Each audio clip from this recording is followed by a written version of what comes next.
ఈరోజు ఆంధ్రప్రదేశ్ 9వ తరగతి సాంఘిక శాస్త్రం, అర్థశాస్త్రం పాఠ్యపుస్తకంలోని మొదటి పాఠానికి సంబంధించిన ముఖ్యాంశాలు చూద్దాం. మొదటి పాఠం పాలంపూర్ గ్రామ కథ. ఇందులో 21 నుంచి 29 పేజీ వరకు. భూమి సుస్థిరంగా ఉంటుందా? ఒక సహజ వనరు భూమి. ఒక సహజ వనరు ఏంటంటే భూమిని ఉపయోగించడంలో చాలా జాగ్రత్త వహించాల్సిన అవసరం ఉంది. ఏ వ్యవసాయ పద్ధతుల్లో సహజ వనరుల మూలాన్ని అవసరానికి మించి ఉపయోగించుకున్నాయని శాస్త్రీయ నివేదికలు సూచిస్తున్నాయి. ఆధునిక వ్యవసాయ పద్ధతిలో భూమిని ఉపయోగించడంలో చాలా జాగ్రత్త వహించాల్సిన అవసరం ఉంది. ఏ వ్యవసాయ పద్ధతిలో సహజ వనరుల మూలాన్ని అవసరానికి మించి ఉపయోగించుకున్నాయని శాస్త్రీయ నివేదికలు సూచిస్తున్నాయి. ఆధునిక వ్యవసాయ పద్ధతుల్లో చాలా ప్రాంతాల్లో రసాయనిక ఎరువులు ఎక్కువగా వాడటం వల్ల నేల సారం కోల్పోవడం అనేది జరిగింది. ఇది దేనితో ముడిపడి ఉందంటే హరిత విప్లవంతో. చాలా ప్రాంతాలలో రసాయనిక ఎరువులు ఎక్కువగా వాడటం వల్ల నేల సారం కోల్పోవడం అనేది జరిగింది. ఇది దేనితో ముడిపడి ఉందంటే హరిత విప్లవంతో. అదేవిధంగా వేటి ద్వారా నిరంతరంగా భూగర్భ జలాన్ని ఉపయోగించడం వల్ల భూగర్భ నీటి మట్టం తగ్గిపోవడానికి దారితీసింది. బోరుబావుల. అదేవిధంగా వేటి ద్వారా నిరంతరంగా భూగర్భ జలాన్ని ఉపయోగించడం వల్ల భూగర్భ నీటి మట్టం తగ్గిపోవడానికి దారితీసిందంటే బోరుబావుల. నేల సారం, భూగర్భ జలం వంటి పర్యావరణ వనరులు ఏర్పడటానికి ఎన్నో సంవత్సరాలు పడుతుంది. ఒకసారి నాశనం చేస్తే వాటిని తిరిగి పునరుద్ధరించడం చాలా కష్టం. భవిష్యత్తులో వ్యవసాయం అభివృద్ధి చెందాలంటే మనం దేన్ని జాగ్రత్తగా కాపాడుకోవాలంటే పర్యావరణాన్ని.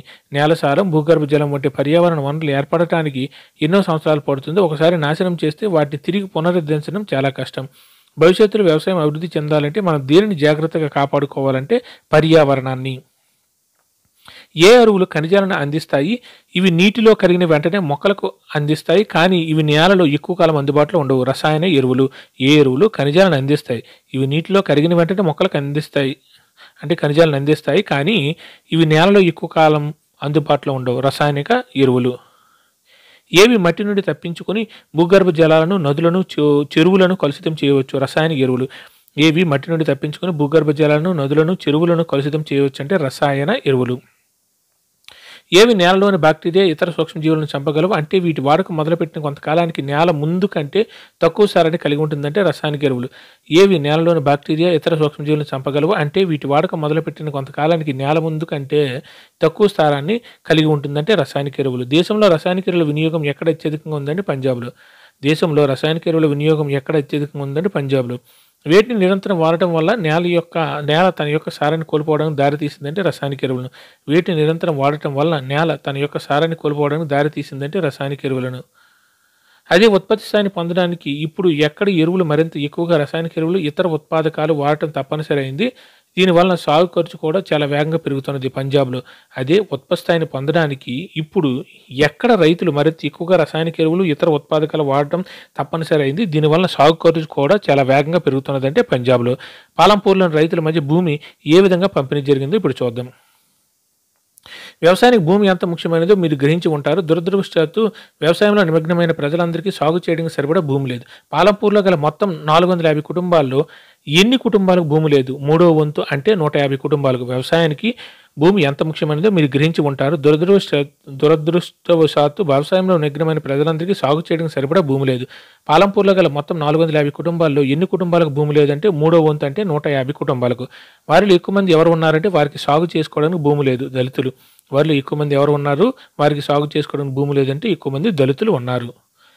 మిగిలిన భూమి కలిగిన కుటుంబాల్లో ఎన్ని కుటుంబాలు 2 హెక్టార్ల కంటే తక్కువ విస్తీర్ణం కలిగిన చిన్న వ్యవసాయ కమతాలను సాగు చేస్తున్నారు? అంత చిన్న వ్యవసాయ కమతాలు రైతు కుటుంబానికి తగినంత ఆదాయాన్ని ఇవ్వవు. 240. మిగిలిన భూమి కలిగిన కుటుంబాల్లో ఎన్ని కుటుంబాలు 2 హెక్టార్ల కంటే తక్కువ విస్తీర్ణం కలిగిన చిన్న వ్యవసాయ కమతాలను సాగు చేస్తున్నారు? అంత చిన్న వ్యవసాయ కమతాలు రైతు కుటుంబానికి తగినంత ఆదాయాన్ని ఇవ్వవు. 240. 1960లో గోవింద్ అనే రైతుకు సాగునీటి వసతి అంతగా లేని ఎన్ని హెక్టార్ల భూమి ఉండేదంటే 2.25 హెక్టార్లు. 1960లో గోవింద్ అనే రైతు సాగునీటి వసతి అంతగా లేని ఎన్ని హెక్టార్ల భూమి ఉండేదంటే 2.25 హెక్టార్లు. తన 3 కొడుకుల సాయంతో గోవింద్ ఆ భూమిని సాగు చేసేవాడు. వారు సౌకర్యవంతంగా జీవించనప్పటికీ కుటుంబానికి ఉన్న ఒక గేదె ద్వారా వచ్చే కొంచెం అదనపు ఆదాయంతో కుటుంబాన్ని పోషించుకునేవారు. గోవింద్ చనిపోయిన కొన్ని సంవత్సరాల తర్వాత 3 కొడుకులు భూమిని పంచుకున్నారు. ఇప్పుడు ప్రతి ఒక్కరికి ఎన్ని హెక్టార్లు విస్తీర్ణం గల భూమి మాత్రం ఉందంటే 0.75 హెక్టార్లు. తన 3 కొడుకుల సాయంతో గోవింద్ ఆ భూమిని సాగు చేసేవాడు. వారు సౌకర్యవంతంగా జీవించనప్పటికీ కుటుంబానికి ఉన్న ఒక గేదె ద్వారా వచ్చే కొంచెం అదనపు ఆదాయంతో కుటుంబాన్ని పోషించుకునేవారు. గోవింద్ చనిపోయిన కొన్ని సంవత్సరాల తర్వాత 3 కొడుకులు భూమిని పంచుకున్నారు. ఇప్పుడు ప్రతి ఒక్కరికి ఎన్ని హెక్టార్లు విస్తీర్ణం గల భూమి మాత్రమే ఉందంటే 0.75 హెక్టార్లు.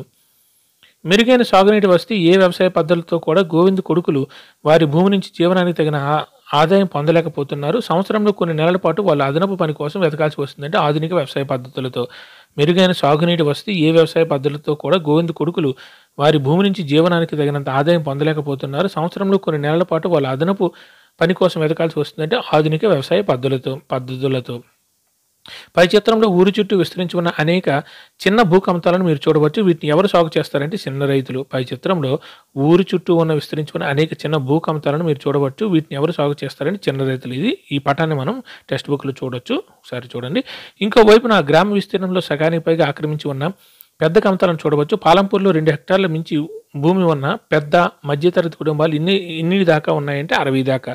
ఇంకా వైపున గ్రామ విస్తీర్ణంలో సగానికి పైగా ఆక్రమించి ఉన్న పెద్ద కమతాలను చూడవచ్చు. పాలంపూర్లో 2 హెక్టార్లకు మించి భూమి ఉన్న పెద్ద మధ్యతరగతి కుటుంబాలు ఎన్ని దాకా ఉన్నాయంటే 60 వరకు ఉన్నాయి. పెద్ద రైతులలో కొంతమంది ఎన్ని హెక్టార్లు లేదా అంతకంటే ఎక్కువగా సాగు భూమి ఉందంటే 10. పెద్ద రైతులు కొంతమందికి ఎన్ని హెక్టార్లు లేదా అంతకంటే ఎక్కువగా సాగు భూమి ఉందంటే 10 హెక్టార్లు అంతకంటే ఎక్కువ. వ్యవసాయ భూమి పంపిణీ మరియు రైతులు. సాగు భూమి ఉపాంత మరియు చిన్న రైతులు 2 హెక్టార్ల కన్నా తక్కువ ఉండేవాళ్ళు ఎంతమంది ఉన్నారంటే 44.5% దగ్గర ఉపాంత మరియు చిన్న రైతుల దగ్గర 44.6% భూమి మాత్రమే ఉంది. ఇక్కడ అర్థం చేసుకోవాలి, సాగు భూమి అనేది 2 హెక్టార్ల కంటే తక్కువ ఉండే సాగు భూమి ఉపాంత మరియు చిన్న రైతుల దగ్గర ఎంత ఉందంటే 44.6%. 2 హెక్టార్లు అంతకంటే ఎక్కువ ఉన్న ఎవరి దగ్గర ఉందంటే 55.4% సాగు భూమి 2 హెక్టార్లు అంతకంటే ఎక్కువ ఉన్న రైతుల దగ్గర ఉంది. దీని అర్థం ఉపాంత మరియు చిన్న రైతుల దగ్గర 44%, 44.6% భూమి మాత్రమే ఉంది. వీళ్ళు ఎలాంటి వారంటే 2 హెక్టార్లుగా తక్కువగా ఉన్నవారు. అత్యధికంగా భూమి అంటే 50% కంటే 55.4 ఎక్కువ శాతం భూమి 2 హెక్టార్లు అంతకంటే ఎక్కువ ఉన్న రైతుల దగ్గర మాత్రం ఉంది. ఇక్కడ రైతుల సంఖ్య మధ్యతరగతి, ఎగువ మధ్యతరగతి, పెద్ద రైతులు అంటే 2 హెక్టార్ల కంటే ఎక్కువ ఉన్న వాళ్ళు ఎంతమంది ఉన్నారంటే 15% మంది ఉన్నారు. మిగిలిన 85% మంది 2 హెక్టార్ల కన్నా తక్కువ ఉన్న వాళ్ళు రైతులు. ఇటుపక్క చూడాల్సింది రైతులు, అటుపక్క చూడాల్సింది భూమి. అక్కడ భూమి అనేది 2 హెక్టార్ల కన్నా తక్కువ కలిగిన రైతుల దగ్గర భూమి 44% దగ్గరగా ఉంది, 44.6%. మిగిలిన 2 హెక్టార్ల కంటే ఎక్కువ ఉన్న భూమి అంటే అంతకంటే 2 హెక్టార్లు అంతకంటే ఎక్కువ కలిగిన భూమి ఎవరి దగ్గర ఉందంటే 55.4% భూమి 2 హెక్టార్లు కన్నా ఎక్కువ ఉన్న రైతుల దగ్గర ఉంది. ఓకేనా. ఇక్కడ వస్తే రైతుల సంఖ్య ఇక్కడ మధ్యతరగతి, ఎగువ తరగతి భూములు రైతు 2 హెక్టార్ల కన్నా తక్కువ ఉన్నవాళ్ళు, ఎగువ మధ్యతరగతిలో ఉన్న రైతుల సంఖ్య ఏముందంటే చాలా ఎక్కువగా ఉంది. ఇక్కడ మధ్యతరగతి, ఎగువ మధ్యతరగతి పెద్ద రైతులు 15% మందే ఉన్నారు.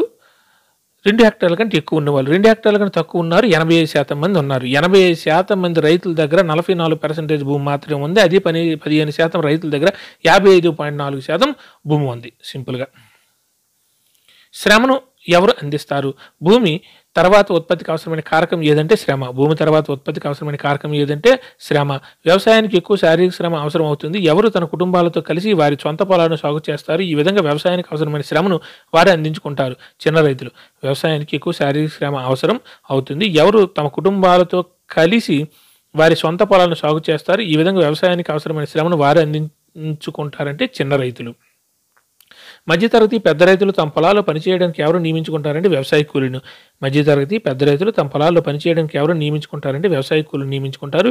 ఎవరు భూమి లేని కుటుంబాల నుంచి కానీ లేదా చిన్న కమతాలు కలిగిన కుటుంబాల నుంచి కానీ వస్తారంటే వ్యవసాయ కూలీలు. ఎవరు భూమి లేని కుటుంబాల నుంచి కానీ లేదా చిన్న కమతాలు కలిగిన కుటుంబాల నుంచి కానీ వస్తారంటే వ్యవసాయ కూలీలు. రైతుల లేదా తమ పొలాల్లో పనిచేసే మాదిరి కాకుండా ఎవరికి భూమిలో పండించే పంటలపై ఎటువంటి హక్కు ఉండదు వ్యవసాయ కూలీలకు. రైతుల మాదిరిగా కాకుండా తమ సొంత పొలాల్లో పనిచేసే ఎవరికి భూమిలో పండించే పంటలపై ఎటువంటి హక్కు ఉండదంటే వ్యవసాయ కూలీలకు పండించే పంటలో హక్కు ఉండదు. దాని బదులు ఎవరి కోసం వారు పనిచేస్తారో ఆ రైతు వారికి ఏం చెల్లిస్తారంటే వేతనాలు చెల్లిస్తాడు. దాని బదులుగా ఎవరి కోసం అయితే వారు పనిచేస్తారంటే రైతు కూలీలు ఎవరి కోసం అయితే పనిచేస్తారో ఆ రైతు వారికి ఏమి ఇస్తాడంటే వేతనాలు అనేవి ఇస్తాడు. వేతనాలు నగదు రూపంలో కానీ లేదా వస్తు రూపంలో కానీ ఉండొచ్చు. కొన్నిసార్లు కూలీలకి ఏమి కూడా ఉంటుందంటే భోజనం. వేతనాలు నగదు రూపంలో కానీ లేదా వస్తు రూపంలో కానీ ఉండవచ్చు. కొన్నిసార్లు కూలీలకి ఏమి కూడా ఉంటుందంటే భోజనం అనేది అందుతుంది. ప్రాంతాన్ని బట్టి, పంటను బట్టి, వ్యవసాయ పనిని బట్టి, ఉదాహరణ విత్తడం, కోత కోయడం, దేని రేట్లో తేడాలు ఉంటాయంటే కూలీ రేట్లో తేడా ఉంటాయి. ప్రాంతాన్ని బట్టి, పంటను బట్టి, వ్యవసాయ పనిని బట్టి, ఉదాహరణ విత్తడం, కోత కోయడం, దేని రేట్లో చాలా తేడాలు ఉంటాయంటే కూలీ రేట్లో చాలా తేడాలు ఉంటాయి. ఏమి దొరికే రోజుల్లో కూడా చాలా తేడా ఉంటుంది. వ్యవసాయ కూలిని రోజువారీగా లేదా కోత కోయడం అంటే ఒక ప్రత్యేక వ్యవసాయ పనికి లేదా సంవత్సరానికి పెట్టుకోవచ్చు. అంటే పని. ఏమి దొరికే రోజుల్లో కూడా చాలా తేడా ఉంటుంది. అంటే పని దొరికే రోజుల్లో కూడా చాలా తేడా ఉంటుంది. వ్యవసాయ కూలిని రోజువారీగా లేదా కోత కోయడం అంటే ఒక ప్రత్యేక వ్యవసాయ పనికి లేదా సంవత్సరానికి పెట్టుకోవచ్చు. ఎవరు పాలంపూర్లో రోజువారీ కూలీ పనిచేసే భూమి లేని ఒక వ్యవసాయ కూలీ అంటే అతడు ప్రతిరోజు పని కోసం వెతుక్కోవాలి. దళ అనే వ్యక్తి. ఎవరు పాలంపూర్లో రోజువారీ కూలీ పనిచేసే భూమి లేని ఒక వ్యవసాయ కూలీ అంటే అతడు ప్రతిరోజు పని కోసం వెతుక్కోవాలంటే దళ అనే వ్యక్తి. ప్రభుత్వం వ్యవసాయ కూలీలకు నిర్ణయించిన కనీస వేతనం రూ. 300 2019 మార్చి నుంచి. ప్రభుత్వం వ్యవసాయ కూలీలకు నిర్ణయించిన కనీస వేతనం ఏంటంటే రోజుకి రూ. 300 2019 మార్చి నుంచి. కానీ దళ కేవలం ఎన్ని రూపాయలు మాత్రం పొందుతున్నాడంటే రూ. 160. కానీ దళ కేవలం ఎన్ని రూపాయలు మాత్రం పొందుతున్నాడంటే రూ. 160. పాలంపూర్లో పని కోసం ఎవరి మధ్య తీవ్ర పోటీ ఉంది కాబట్టి తక్కువ కూలీకైనా పని చేయడానికి ప్రజలు సిద్ధపడ్డారంటే వ్యవసాయ కూలీలు. పాలంపూర్లో పని కోసం ఎవరి మధ్య తీవ్ర పోటీ ఉంది కాబట్టి తక్కువ కూలీకైనా పని చేయడానికి ప్రజలు సిద్ధపడ్డారంటే వ్యవసాయ కూలీలు. Thank you.